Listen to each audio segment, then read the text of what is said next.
Hey guys, Fury here, and today we're doing a video a bit different to my other two videos. So in my last two videos, I showed you how to paint an Ultramarine Sergeant Intercessor for Space Marines in Warhammer 40,000. Now in today's video, I have Bakugan, and I know it's a miniatures channel, but this is related to miniatures, trust me. So I today bought Bakugan. This is Serpillious Ultra, this card here. And once I saw this card and I saw the Bakugan thing that came with it, I decided what would it look like if I made it into a Warhammer model or some sort of miniature. So that's where we are right now. I have a 5cm by 5cm base.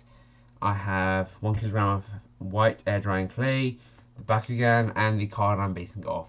So first, let's go ahead and work out the size and the body and try and form that up. Alright guys, so now I've created a relatively thin but long-ish body. So it sits on the base about there-ish, maybe a bit further forwards. Now we have to work out where to put the legs, how to sculpt them, and then how to do the wings. I've put the card here as a reference for me. So this bit will form into the tail. We'll sculpt it out a bit more. I'll do the hind legs and the front legs, and at the end we can move on to the head. Alright guys, so I've now done the legs, and the problem here is they're not bulging out enough as they are in my reference picture. I think for now this is fine, and we'll move on to doing the front area. I mean, like the front arms and the claws and the wings and the head, and we'll come back later and do like the scales and everything.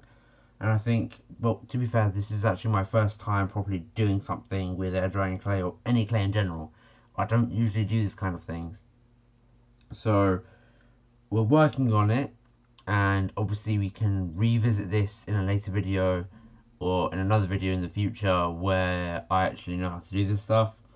But for now, let's see how we work and let's try and get this done. Alright guys, so now I've put all the legs on.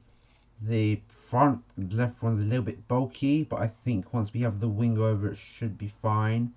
I will try and cut that down from the inside a bit more. I've put the legs on the back up a bit more, the upper body's up a bit more, and the tail's up a bit more. So now all we have to do is clean up, do the wings, the scales, and the head. So let's go. Alright guys, so I've gone ahead, done the scales and done the wings, and I will show you.